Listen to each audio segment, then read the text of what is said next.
राधे राधे दोस्तों। पौराणिक कथाओं के क्रम को आगे बढ़ाते हुए आज की कथा प्रस्तुत है आपके सामने, जो कि रामायण का एक भाग है। कृपया उसे ध्यान से सुने और दूसरों को भी बताएं। कहानी पसंद आने पर दोस्तों लाइक शेयर सब्सक्राइब करना नहीं भूलें। तो चलिए दोस्तों, आज की कथा को आगे बढ़ाते हैं। आप सभी जानते हैं, श्री राम को रानी कैकेयी ने उनके लिए 14 वर्ष का वनवास मांगा। लेकिन जब भगवान श्री राम को 14 वर्ष का वनवास हुआ तो उनकी पत्नी माँ सीता ने भी सहर्ष वनवास स्वीकार कर लिया। परंतु बचपन से ही बड़े भाई की सेवा में रहने वाले लक्ष्मण जी कैसे राम जी से दूर हो जाते। माता सुमित्रा से तो उन्होंने आज्ञा ले ली थी बन जाने की, परंतु जब पत्नी उर्मिला के कक्ष की ओर बढ़ रहे थे तो सोच रहे थे कि माँ ने तो आज्ञा दे दी, परंतु उर्मिला को कैसे समझाऊंगा, क्या कहूँगा। यदि बिना बताए जाऊंगा तो रो रो के जान दे देगी, और यदि बताया तो साथ जाने की जिद करने लगेगी और कहेगी कि यदि सीता जी अपने पति के साथ जा सकती हैं तो मैं क्यों नहीं। यही सोच विचार करके लक्ष्मण जी जैसे ही अपने कक्ष में पहुँचे तो देखा कि उर्मिला जी आरती का थाल लेके खड़ी थीं और बोली, आप मेरी चिंता छोड़ प्रभु की सेवा में वन को जाओ, मैं आपको नहीं रोकूंगी। मेरे कारण आपकी सेवा में कोई बाधा ना आए, इसलिए साथ जाने की जिद भी नहीं करूंगी। लक्ष्मण जी को कहने में संकोच हो रहा था, परंतु उनके कुछ कहने से पहले ही उर्मिला जी ने उन्हें संकोच से बाहर कर निकाल दिया। वास्तव में यही पत्नी का धर्म है। पति संकोच में पड़े उससे पहले ही पत्नी उसके मन की बात जानकर उसे संकोच से बाहर कर दे। पत्नी का इतना त्याग और प्रेम देखकर लक्ष्मण जी भी रो पड़े। उर्मिला जी ने एक दीपक जलाया और विनती की कि मेरी इस आस को कभी बुझने नहीं देना। लक्ष्मण जी तो चले गए, परंतु 14 वर्ष तक उर्मिला जी ने एक तपस्विनी की भांति कठोर तप किया। वन में भैया भाभी की सेवा में लक्ष्मण जी कभी सोए नहीं, परंतु उर्मिला ने भी अपने महलों के द्वार कभी बंद नहीं किए और सारी रात जाग जाग कर उस दीपक की लौ को बुझने नहीं दिया।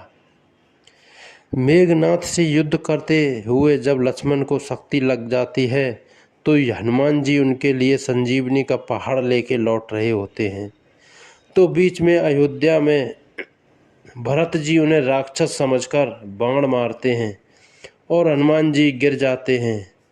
तब हनुमान जी सारा वृत्तांत सुनाते हैं कि सीता जी को रावण ले गया, लक्ष्मण जी मूर्छित हैं। यह सुनते ही कौशल्या जी कहती हैं कि राम को कहना कि लक्ष्मण के बिना अयोध्या में पैर भी मत रखना, राम वन में ही रहे। माता सुमित्रा कहती हैं कि राम से कहना कि कोई बात नहीं, अभी शत्रुघ्न है, मैं उसे भेज दूंगी। मेरे दोनों पुत्र राम सेवा के लिए ही तो जन्मे हैं। माताओं का प्रेम देखकर हनुमान जी की आंखों से अश्रुधारा बह रही थी, परंतु जब उन्होंने उर्मिला जी को देखा तो सोचने लगे कि यह क्यों एकदम शांत और प्रसन्न खड़ी है। क्या इन्हें अपनी पति की प्राणों की कोई चिंता नहीं। हनुमान जी पूछते हैं, देवी आपकी प्रसन्नता का कारण क्या है। आपके पति के प्राण संकट में हैं, सूर्य उदित होते ही सूर्य कुल का दीपक बुझ जाएगा। उर्मिला जी का उत्तर सुनकर तीनों लोकों का कोई भी प्राणी उनकी वंदना किए बिना नहीं रह पाएगा। दोस्तों, वे बोली, मेरा दीपक संकट में नहीं है, वो बुझ ही नहीं सकता। रही सूर्योदय की बात, तो आप चाहें तो कुछ दिन अयोध्या में विश्राम कर लीजिए, क्योंकि आपके वहां पहुंचे बिना सूर्य उदित हो ही नहीं सकता। आपने कहा कि प्रभु श्री राम मेरे पति को अपनी गोद में लेकर बैठे हैं। जो योगेश्वर राम की गोदी में लेटा हो, काल उसे छू भी नहीं सकता। यह तो वो दोनों लीला कर रहे हैं। मेरे पति जब से बन गए हैं तब से सोए नहीं।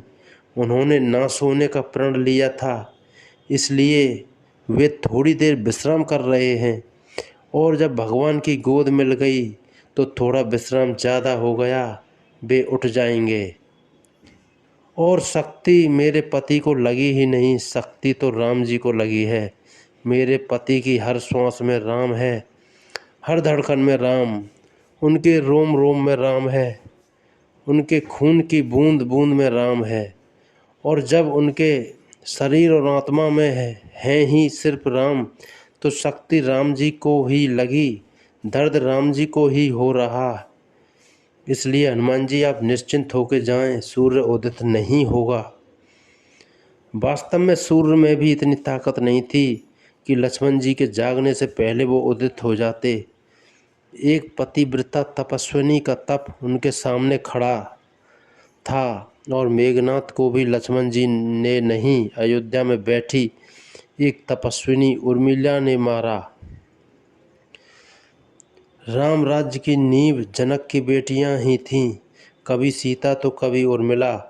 भगवान राम ने तो केवल राम राज्य का कलश स्थापित किया, परंतु वास्तव में राम राज्य इन सबके प्रेम, त्याग, समर्पण, बलिदान से ही आया।